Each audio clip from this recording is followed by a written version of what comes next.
ಪೊನ್ನಂಪೇಟೆ ತಾಲೂಕು ವ್ಯಾಪ್ತಿಯಲ್ಲಿ ಜಾನುವಾರುಗಳ ಮೇಲೆ ನಿರಂತರವಾಗಿ ದಾಳಿ ಮಾಡುತ್ತಿದ್ದಂಥ ಹುಲಿ ಸೆರೆ ಹಿಡಿಯುವಂಥ ಕಾರ್ಯಾಚರಣೆ ಚುರುಕುಗೊಂಡಿತ್ತು.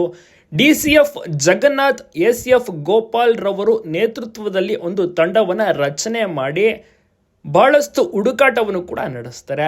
ಹುಲಿ ಕಾರ್ಯಾಚರಣೆಗೆಂದು ಭೀಮಾ ಮತ್ತು ಮಹೇಂದ್ರ ಆನೆಯನ್ನು ಕೂಡ ಸಾಕಣೆ ಶಿಬಿರದಿಂದ ಕರೆಸಿಕೊಳ್ಳಲಾಗುತ್ತೆ.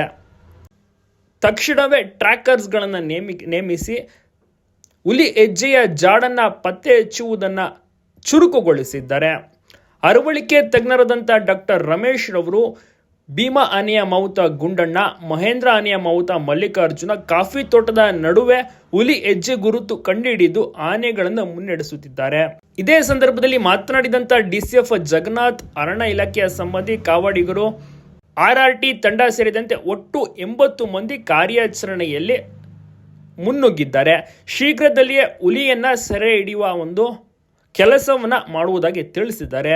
ಹುಲಿಯನ್ನ ಸೆರೆ ಹಿಡಿದ ಬಳಿಕ ಬೇರೆ ಕಡೆ ಸ್ಥಳಾಂತರ ಮಾಡುವುದಾಗಿಯೂ ಕೂಡ ತಿಳಿಸಿದ್ದಾರೆ.